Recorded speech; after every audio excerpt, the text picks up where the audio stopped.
Hello everyone, Fertility Journals here. Thank you for watching. If you're new to my channel, please don't forget to subscribe and join our family. I decided to start this YouTube channel after undergoing 12 IVF cycles.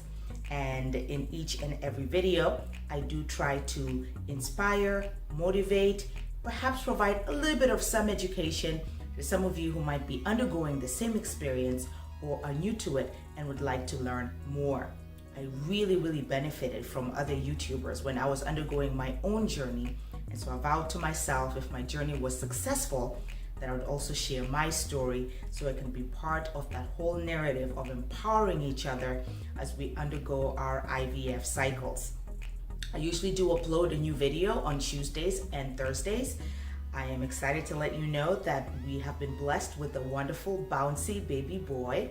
And I also upload vlogs so that you can maybe just take a sneak peek into his development.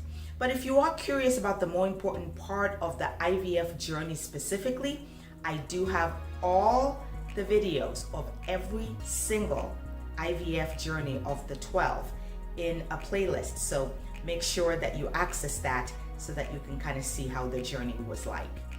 Today, we're going to talk about a question that I sometimes get in my emails about what my thoughts are on IVF failure, but with good quality embryos. If you are interested, stay tuned.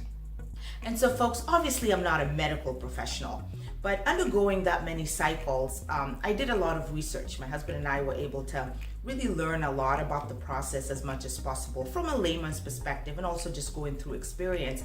And so I'll share with you what we were able to learn about failure with good quality embryos. The reason we decided to pursue this and research about this is because we only had one good quality embryo and we did not want it to fail. So we wanted to do some research just to find out if there was anything at all that we could do.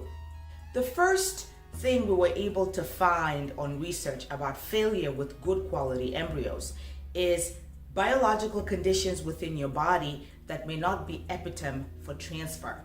This is something where a good doctor is absolutely critical here, because what happens at every transfer cycle?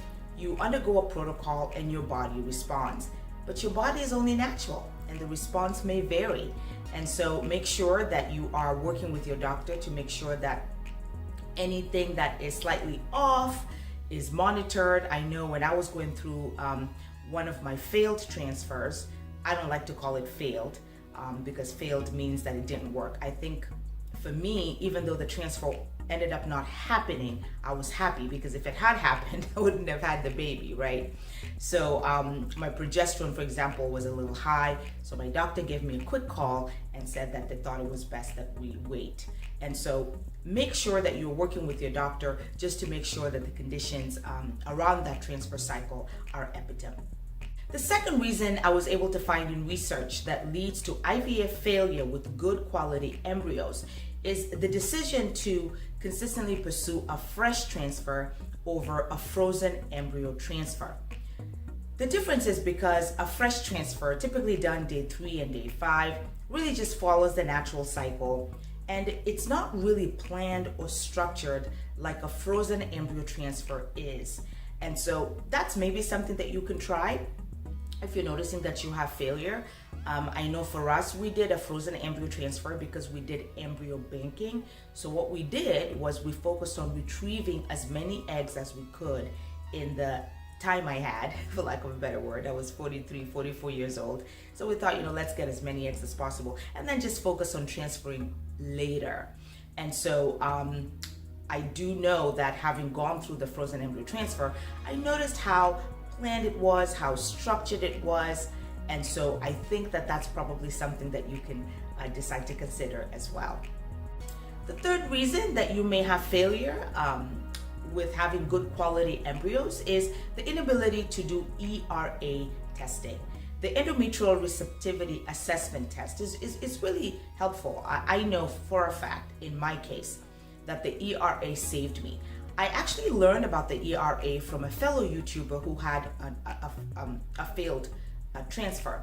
Her name is Laura Laws. You can follow her on YouTube. She's amazing. She's within my age group. She did IVF when she was 40, and the first transfer failed.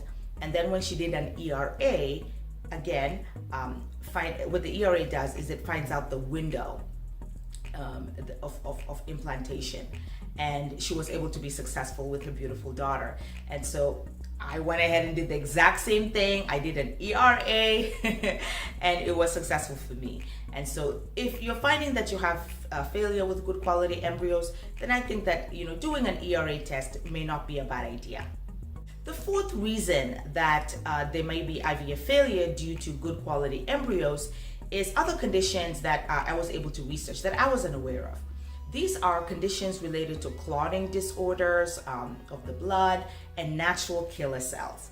So they prevent a pregnancy from happening. And what I did just to be safe, and I did some research and found a wonderful doctor called Dr. Leslie Regan. She's British, and she dedicated her research into exploring miscarriages and why they happen. And because of her and her research, I had never been pregnant before in my life, and I didn't want to risk my good quality embryo. So I underwent testing for clotting factors and natural killer cells. And I paid out of pocket for those tests, but it was worth it for me, because then if I knew I had those issues, then I probably would have used a surrogate to make sure that the embryo survived, or gotten whatever treatment that my doctor would have recommended in order to sustain the pregnancy. And so something to think about: clotting factors, natural killer cells. A lot of people don't know about that, but you can possibly look into that if you're noticing that you have repeated failure with your good quality embryos. The fifth reason why there might be failure with good quality embryos is multiple D&C.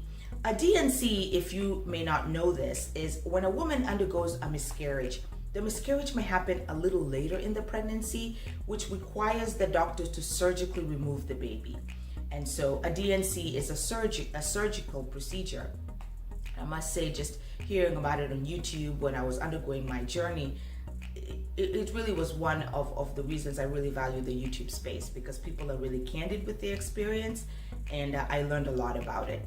But if you do have multiple D&Cs for some reason, or it might actually impact the ability for the embryo to implant. And so definitely something to discuss with your doctor or to watch out for as well. The final reason that I found in my research that led to IVF failure with good quality embryos is something that impacts particularly the Black and African community, and that is fibroids. When you have multiple fibroid removals, or you have a fibroid removal, it causes scarring, and that scarring might impact your ability for the embryo to implant. And so if you have fibroids and you're noticing that you have repeated failure, it may not be a bad idea to have that conversation with your doctor, or to look into that as well. And so folks, I know that that was a difficult conversation to have. It's always hard when you have a good quality embryo and the IVF cycle does not work. But I hope that within this space, if you stop by real quickly just to get a tip or two, that this was helpful. So thank you so much for watching. And remember, if you're new, don't forget to subscribe or refer this channel to a friend of yours who might be going through infertility. The goal is to be able to be in this space to motivate and inspire others. Thank you so much for watching. Until my next video. Bye.